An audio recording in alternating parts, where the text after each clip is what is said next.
Hello అండి. అందరూ ఎలా ఉన్నారు? నేనైతే చాలా బావున్నాను. ముందుగా అందరికీ బతుకమ్మ పండుగ శుభాకాంక్షలు. ఈరోజు మా ఆఫీస్‌లో అయితే బతుకమ్మ సెలబ్రేషన్స్ చేస్తున్నామండి. ఇక్కడ మేము బతుకమ్మని ప్రిపేర్ చేస్తున్నాం. యాక్చువల్‌గా బతుకమ్మని ప్రిపేర్ చేసేటప్పుడు ముందుగా గుమ్మడి ఆకులను పెట్టాలంట. కాకపోతే మా దగ్గర గుమ్మడి ఆకులు అవైలబుల్‌లో లేనందుకు మా దగ్గర అవైలబుల్‌లో ఉంటాము. మొత్తానికైతే మేము బతుకమ్మని కంప్లీట్ చేసి తీసుకొస్తున్నామండి కిందకు. బతుకమ్మకు నైవేద్యం పెట్టి పూజ చేసి మా బతుకమ్మ సెలబ్రేషన్ స్టార్ట్ చేస్తాం. మీరు కూడా చూసేయండి.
చూశారు కదండీ మా బతుకమ్మ సెలబ్రేషన్స్. మీకు గనుక నచ్చినట్టయితే ఒక లైక్ కొట్టండి.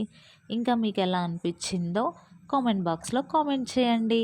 Thank you. Bye bye.